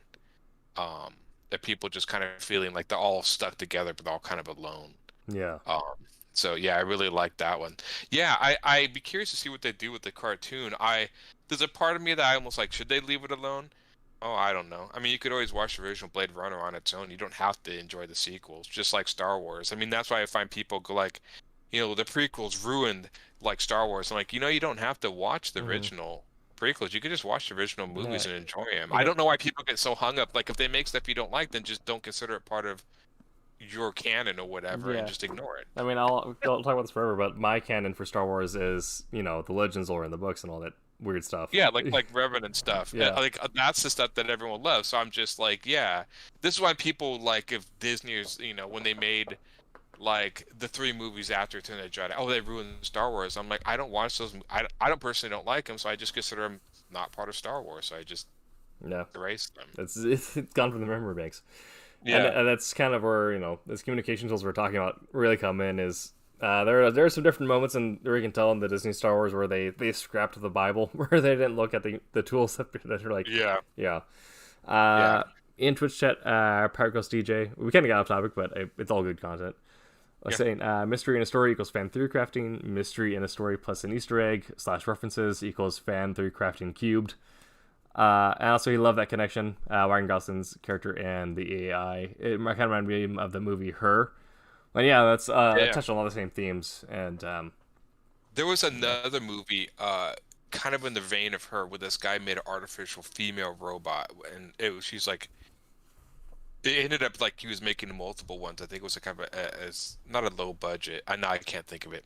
It was like some guy in a compound, and the woman I think eventually found out that she was artificially intelligent, and she didn't know it. She didn't know she was a robot.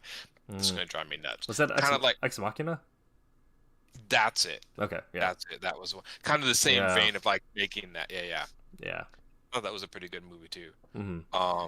But yeah, the it's funny. Do you write when you communicate like subplots in your story that may lead to other things? How much of that do you communicate to the artist? I mean, I don't know if I communicate a whole lot of it intentionally towards the artist. I try to communicate as much of it to the editor though, so the editor knows yeah, why things are present. And then because of that, they also get shared with the artist. But I do think it is important for if I mention something's going to come back later, if the artist decides to emphasize it in some way, like right, a physical trope or something. And then you also kind of get that moment where something's emphasized, but it's not pertaining to the major plot. So you're kind of wondering, like, what is this? What's it going to do later? And then the next right. issue does something, but it does that same thing where it creates that Easter egg. So for like a month, or in our case, the 2-3 months that we have in our issue cycle, readers like, what the is going on? It's funny. I will say in comics, I think a little bit of the subplot has been lost with this Mm, sort of 4-issue limited series that seems all comics in the follow. yeah. Chris Claremont was a master at it. The last comic I saw that did a really good job of laying plots that would come later Mm. was Invincible. Yeah, yeah, yeah, Really good. They would lay yeah. things, and then like 20 issues later, it's like, "Do you remember this?" And it's like that, and you're like, "Wait, what?" So, Yeah. yeah, he did a really good job of that. And I Yeah. don't know how much they even did it at The Walking Dead. I know Invincible, he really did a Mm, good job of like the subplots. But it seems like with 4 issues or so, like even if you were to do a subplot in like Wolf Hunter, I mean, yeah. that's only 4 issues, so that would be would you put Wolf that Hunter, for other yeah, Wolf Hunter is actually only 3. three? Okay, The new book is going to be 4. okay, But Wolf Hunter 3, there's one subplot, but Wolf Hunter is done in um I keep on saying it's a John le Carre style thing. So also like if you read Altered Carbon, it's kind of the same thing where A lot of it is the character asking questions and not getting answers, and Okay. so that's the thing is that Captain Willard is really good at reading people. That's why he's a great commander, because he can like look at it as like the airman in his wing and know like something's bothering you. You're not going to be 100%. I need you to talk to me right now, and really get to the bottom of that. Yeah. So that's why he gets picked to become the spy hunters, because he can read people like that. But we presented a situation where everyone is lying in some way, even if like there is a answer on the table. The fact that the answer is not even being hinted at, it may infuriate the reader to some point, but that's kind of the idea, is that you have a character that everyone is lying to, and he's just trying to figure out like what's going on. So it's the same thing where there's just going to be a lot of slow burn until everything comes to a head. And so at that point, his character will progress his inner story as well as the external story. Because there's a lot of things aren't happening the way he needs them to, because that is going to feel a little... you're going to feel the same infuriation that he's feeling, I feel like, at some points, which is intentional. With the new book, it's 4 issues, and there's lead character and 2 major supports. And they each have their own personal growth they have to undergo, but that one's using the kind of stealing the sage role and applying it to everyone from the hero's journey, where they, it's the character that supports the hero or the quester, and in some ways states the lesson learned or states the theme given, or the question presented. So they each present that to each other in a different way. Interesting. And then they internalize that, and then they reapply that into the main story. So everything's all connected when there is subplots happening, but it all kind of ties back in. I'm stealing also Matt Mercer's idea of train wreck storytelling, where everyone is on their own journey. It just all happens to lead them onto this one thing where it all collides together, and they all have to learn something at the same time. Strangely enough, one that was really good at putting a lot of that stuff together was that comic Lock and Key, if you ever read it. Yeah. At the end, he was able to tie things I didn't think he would tie up, or whatever. Everything kind of came to a head, and like everything was wrapped up. I'm like, oh wow, okay. Yeah. But yeah, it's if you can do that, like basically have the train wreck where everything's meeting, like there's certain subplots, like what is that going on? Yeah. Like you're saying, he would say something, you're not really sure, and then at the end, it all comes to fruition. Yeah. Or whatever. That could be hard to do, but if you pull it off, that could be, people love that stuff. All this dumb stuff comes in. It's funny. We've been talking about communication. I think we talk more about communication as storytellers, whatever. I think with storytelling, like communication between teams or whatever, I think it's mostly just like internet. Oh yeah, actually, I'm tools trying of to it. think of like tools. I was thinking like ways of communicating. I think I've actually heard, weren't there like certain writers and stuff that were like act out certain things for people, and Yeah. So the way I present a communication to like a tool is in like a deliverable or something that you might create to pass around, but also like the actual the physical tools you might use to communicate with your team. But yeah, there are some people who I can't remember the names off the top of my head, but there are like some stories about guys in the Marvel bullpen where they'd be talking about like Hulk doing something, and he would like go over to like to the artist table and like do this, and then he'd throw something over there and run over. And he's like, it's like that, and the artist's like, yeah, I didn't get my pens back, but okay. I can totally see something. I mean, I know like an acting they do, but the same thing. I know they do a lot of that in animation. They do a lot of acting in mirrors or whatever. And if I'm not mistaken, I think there's some artists that will actually work with mirror, like their own handheld mirror, to get like facial, acting. Babs Tarr, who did Batgirl. I think when she was at the DC bullpen, she had like a mirror, and then she also had like one of those like little wooden doll things. So she'd like do something with the doll, then she'd do it with her hand in the mirror, and then she'd like try to figure out like where it all lines up. And so there's just a lot of like pantomiming back and forth before you got something down on the page. Yeah, communication. I mean, it seems like there's technical tools, but yeah, just the communication between artists or whatever. And it's funny. Do you, as a writer, worry about the inkers and colorists that much, or do you consider the artists more responsible for them? Would you just kind of let them do their own thing? For certain things, like where it's I guess For some things I would not, but for these two books, for certain aspects I do, particularly the colorist. One for Wolf Hunter being historically accurate. If we get something the wrong, whatever. We already people are gonna friggin' chew us out. So I talked with the artist on colorist on email about the paint patterns for Hawker Hurricanes, the British fighters that are featured in the first issue, and like getting the right camouflage pattern and the right like colors used to make that camouflage pattern that every Hawker Hurricane was essentially coated with.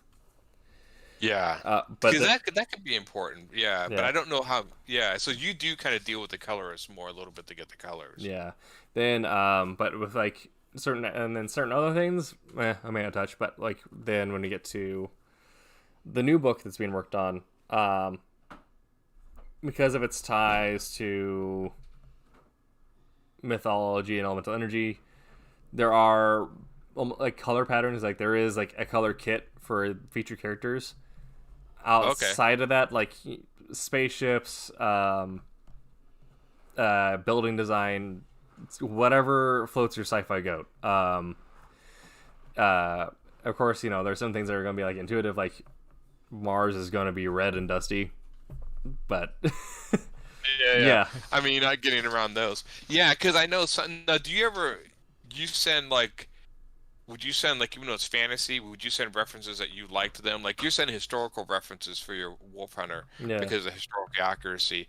Would you send references of stuff you like say, like Destiny art books or something, to this guy this is the sort of style or idea I'm going for, or would you leave that up to the artist? I'd leave that up to the artist. Like I said, there are some things where, like, the items themselves, like, one person who... It's because, like, the mental image is so weird in my head that, like, I want to match this where, like I said, like, there are Nier Automata meets Bloodborne, like, that specifically. Like, this is a really weird mashup.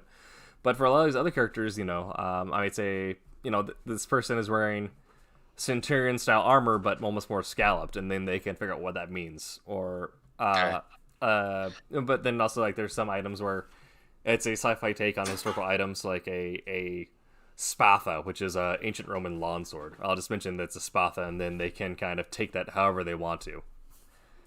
They could look it up and get make a variation on it or whatever. Yeah. Because sometimes I will say as an artist, sometimes I always, am conscious of, like, am I hitting what the writer wants? And so far it's been, good. He didn't personally. I sent more reference to him when I was designing how I envisioned this, and he seemed to be more on board. I think we stole decent stuff from Aliens or whatever for series.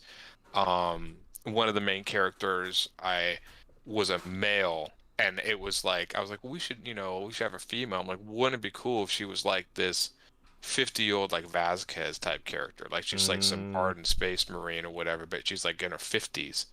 Like this older lady. If you ever read the original Akira manga, Akira, you had that older, bigger lady. I can't remember her name. That was like the guardian of that one girl. Mm-hmm.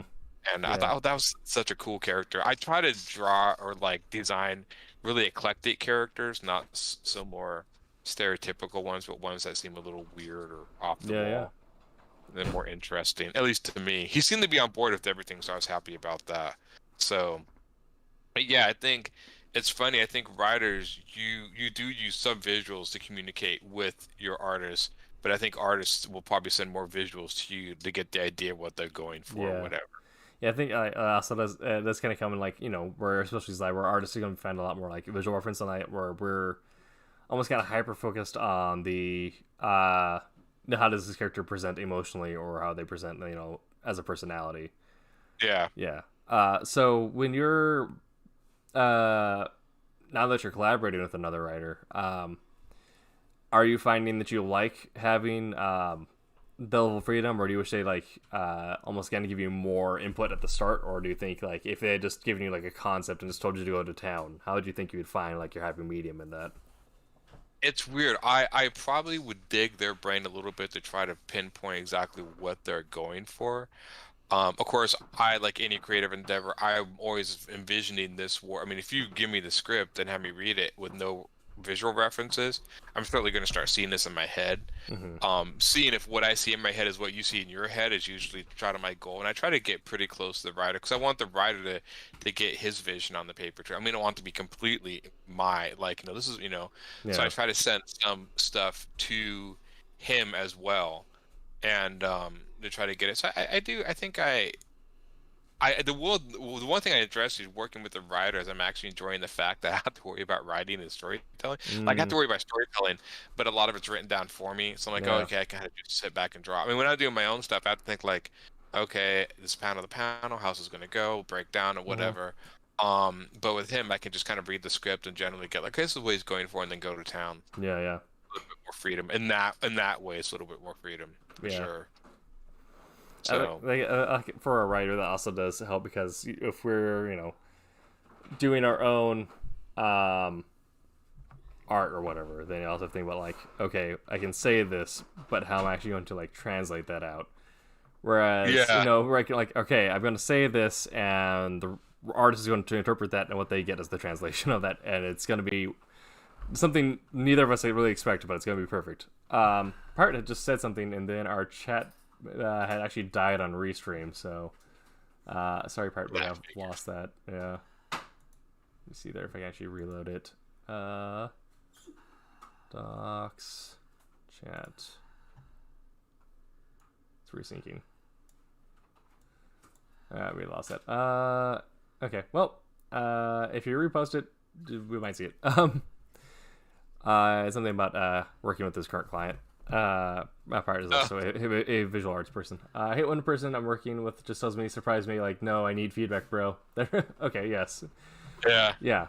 There are some things where, like if they're asking for specific input, like this happened with Wolf Hunter, where they're thinking like, what if they got like a telltale scar, or something like that. right. I'm like, and then just thinking about the triangle of weird, you can only bounce things out so much with a character before they become too weird, too outlandish. Like, because he's not a wounded style character, but he's already lost a leg at this point. So if he's lost a leg and then also has additional deformities, he starts to fall more into the wounded archetype of character, Yeah. where it's more about the psychological aspect of it, and the leg is just something that adds tension when needed. Right, the fact he doesn't yeah. have a leg or whatever. Yeah. Yeah. And so that's when I'll say, like, no, let's not do that. But if he does something like, hey, so I got a couple ideas on panel layout. I could do it like this, or I could do it like this. I kind of like this one a little better. Do you have any ideas? And I'll say, like, do what your gut tells you. If you think it looks better that way, do it. Right. Yeah. I've actually done stuff with clients, and I will give this sort of be very, very careful, and depending on the client, how you do this. Mm-hmm. But sometimes, if a client is undecided or doesn't know, I will actually give them an example if I know what they don't want. Yeah. And so, if you give an example what they don't want, all of a sudden they become much more cleaner. Like, oh, I don't really want that. I want this. I'm like, oh, now you do. So it's Yeah. almost kind of pigeonholing them into Yeah. like you kind of know what they want, but they're undecided. So once you give them what they don't want, they're like they get scared, like, oh, he's gonna do this. No, you want this, and then Yeah. And I don't know if an artist has ever done that. I will do that only in rare occurrences, but I have done that before. We're kind of showing them stuff. I'm like, I don't think you want to go here, and then they Yeah. immediately, oh no, I want to go. That's that's that use that as like a sales tactic or as a tactic in if you're doing like a not a customer service but a service oriented position, like me doing Yeah. like analysis and underwriting. Like, I need people to make affirmative decisions because otherwise I'm messing up their finances. So Yeah. The thing is where you give someone, if you want someone to make any choice at all, you give them an A or a B, but be fully willing to accept like C through Z. But you're just trying to give them like oh, I need to pick something, but neither of these work for me. I want something else. Actually, I'm just going to say what I want, and you're like, great, that works.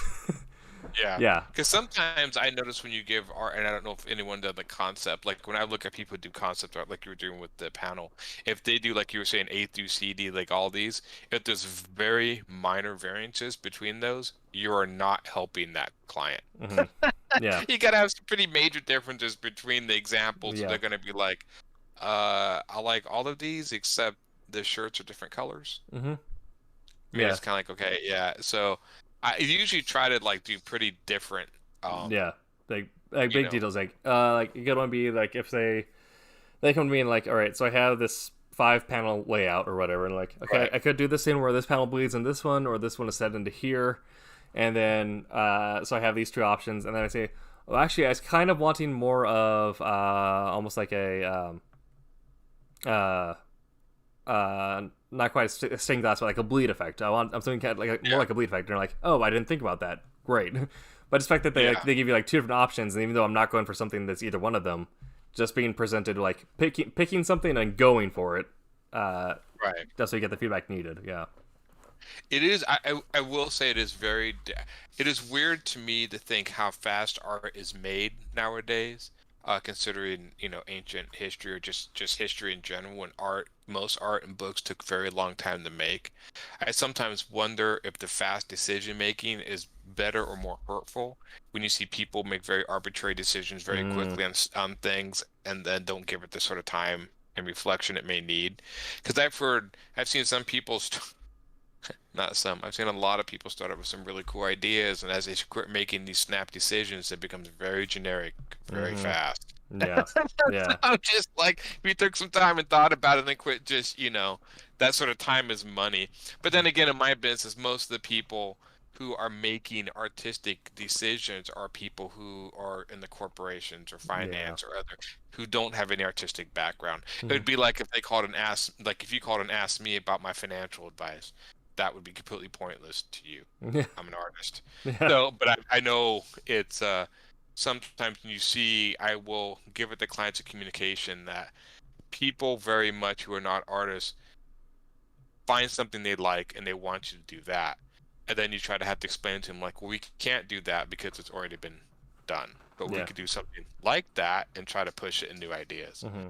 So that's a communication. Even in comics, Yeah. they do that a lot. So Yeah. I think also with comics or like with any form of art, you can run into the issue, like the opposite issue, where everyone is so strong-willed about what they think is like the vision for it. Like, yeah, luckily, I haven't run into that here.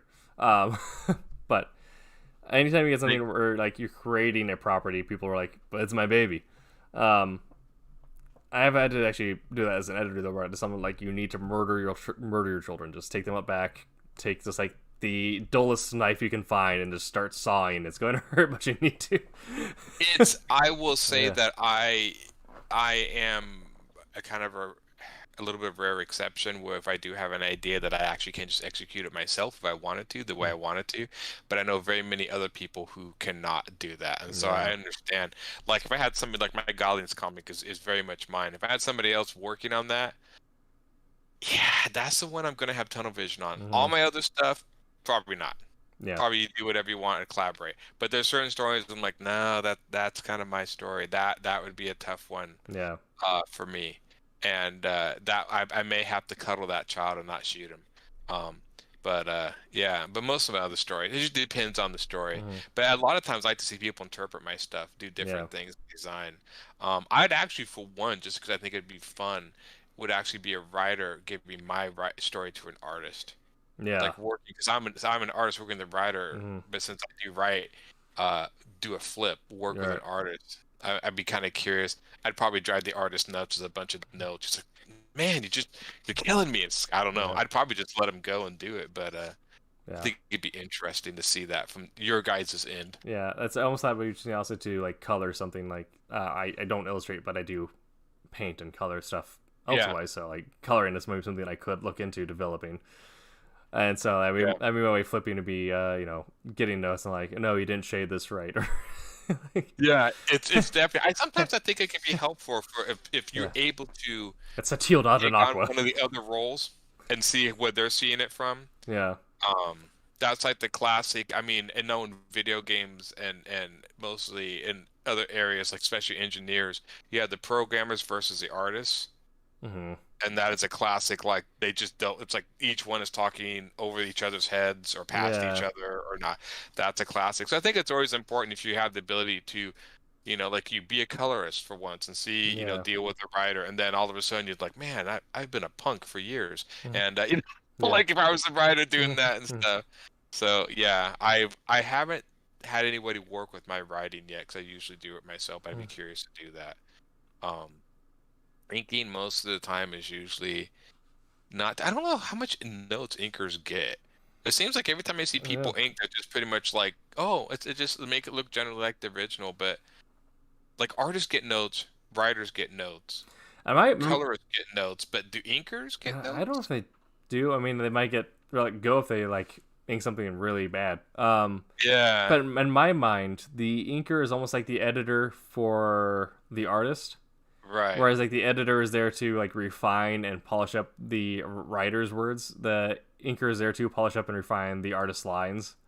And I've had a few. I've had a Yeah. few, and I'd be curious to see how people tackle my new art, the new comic. I think I have an inker. I haven't seen his stuff yet. Mm, But I remember when John did my Fire Rush, he would take certain lines out or whatever, and he's mm, like, "Is that okay?" And I'm like, "Whatever." yeah. I'm not too super picky. I mean, if you completely drawing a Mm, face, then I might have to sit down and be like, "Look, dude." I no. will say there was one guy years ago. I did this really detailed painting of these like robots fighting for some sort of game we were developing.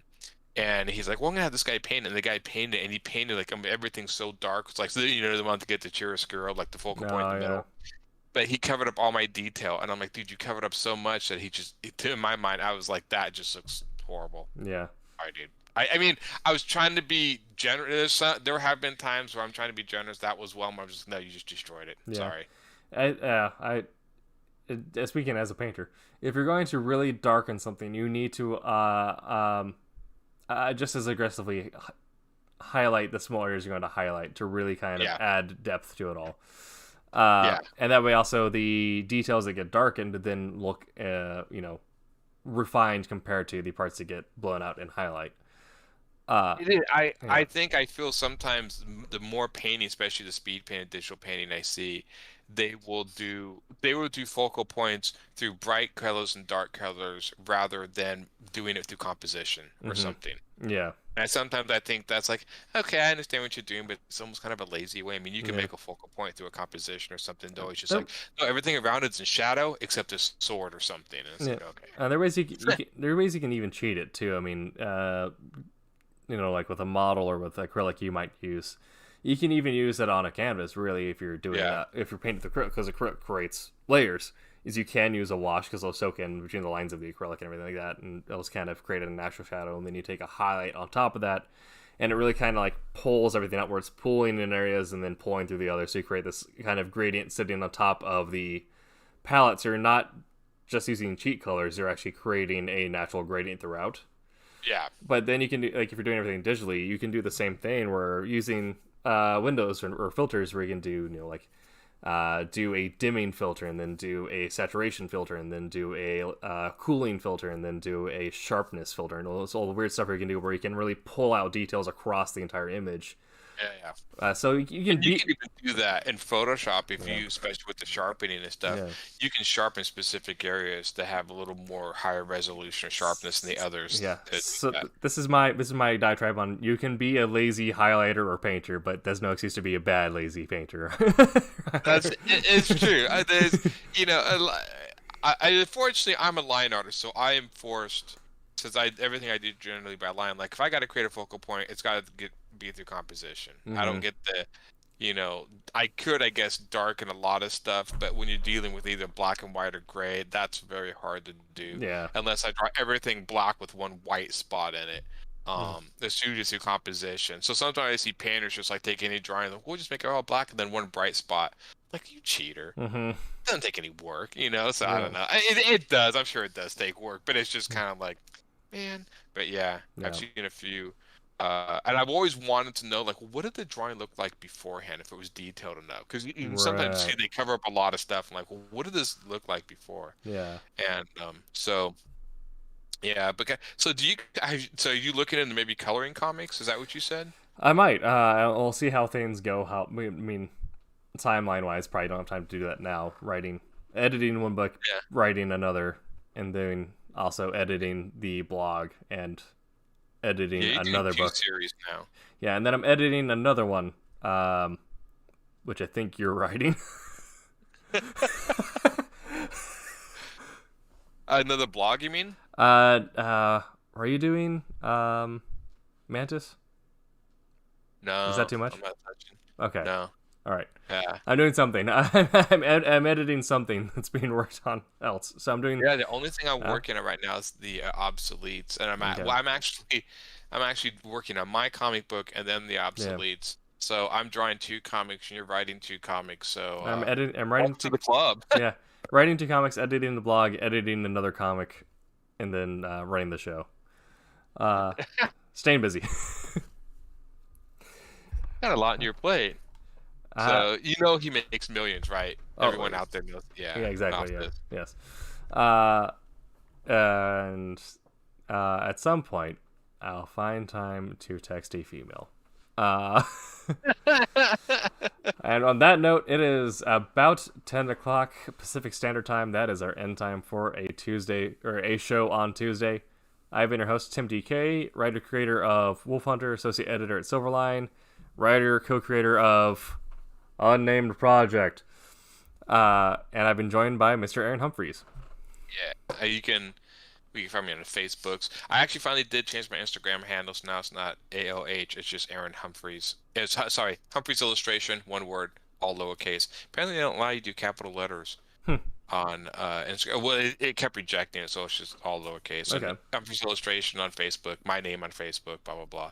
And then my Goblins comic, which I'm hopefully will be posting on Webtoons soon, and then I'm doing obsolete. So I draw a lot and stuff. Eventually, one day I'll get to draw one of Tim's stories and just completely wreck it. Just make the worst thing possible. Just out of spite. Just kidding. Just intentionally. We'll set it with the intention of making the most horrific dumpster fire of a book. Yeah. Just right, I can't make heads or tails out of any of this. I'm supposed to draw this. Just I remember, and I did have a client literally tell me this suggestion when I was making something for a client. He basically look, man, just make it kick ass. I'm like, I don't know what that means. He's like, Luke, just make it awesome. He's like, you don't know, and I'm like, no, I don't know what you're talking about. But that was his entire advice. So I hope I accomplished that. It's I'm gonna let you know that art is subjective. So what is awesome for you is maybe not awesome for me. So no idea. Yeah, love people. You can also tell when you get people who are just straight up salesmen. You're like, hey man, you're gonna do a great job, and I just need you to really make it the best that you can do. Just really make it exactly what people are gonna want. And you're like, oh, what do people want? It changes every quarter. I'm just like, I don't. Yeah. So definitely. All right. So we will be again. Well, we won't be live. Some other people will be live. There'll be some people here on this channel tomorrow at 8 p.m. Eastern time for Wednesday Wham, and again Sunday for Silver Sunday.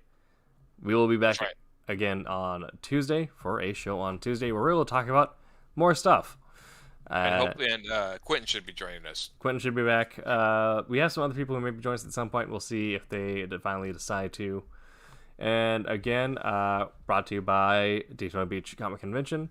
And you'll be able to see both of us at Rose City Comic Con.